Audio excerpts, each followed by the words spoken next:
वीर बाल दिवस निमित्त दिल्लीतील कार्यक्रमाला पंतप्रधान मोदींनी उपस्थिती लावली आहे। यावेळेला केंद्रीय मंत्री स्मृती इराणी सुद्धा उपस्थित होत्या।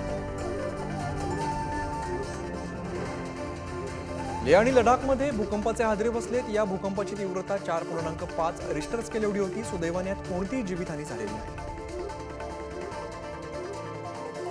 अयोध्येतील श्रीराम मंदिराच्या तळमजल्यावरील 14 दरवाजांना सुवर्ण झाळाडी देण्यात आली आहे। 22 जानेवारीला रामलल्लाची प्राणप्रतिष्ठापना होणार आहे। प्रभू रामचंद्राचे आजोळ असलेल्या छत्तीसगडहून 3000 टन सुगंधित तांदूळ अयोध्येला रवाना होणार आहे। श्रीरामाच्या महाभंडाऱ्यामध्ये या तांदळाचा वापर होणार आहे। भारत जोडो यात्रेच्या दुसऱ्या टप्प्यात राहुल गांधींसोबत प्रियंका गांधी सुद्धा असणार आहेत। नवीन वर्षाच्या सुरुवातीला ही यात्रा गुजरातमधून सुरू होऊन ईशान्य पूर्वेमध्ये जाणार आहे। संसदेतून निलंबित केल्यानंतरही तृणमूल काँग्रेसचे खासदार कल्याण बॅनर्जी यांनी उपराष्ट्रपती धनखड यांची पुन्हा नक्कल केली आहे। अशी नक्कल मी 1000 वेळा करेन असंही त्यांनी म्हटलंय।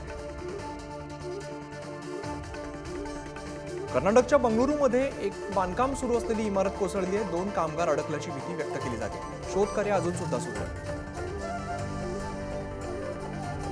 हिंदी महासागरातून भारताकडे निघालेल्या MV केम प्लुटो या जहाजावरील ड्रोन हल्ल्याची चौकशी भारतीय नौदलाकडून केली जाणार आहे। शनिवारच्या ड्रोन हल्ल्यानंतर हे जहाज सोमवारी मुंबईच्या किनारपट्टीवरती पोहोचलंय।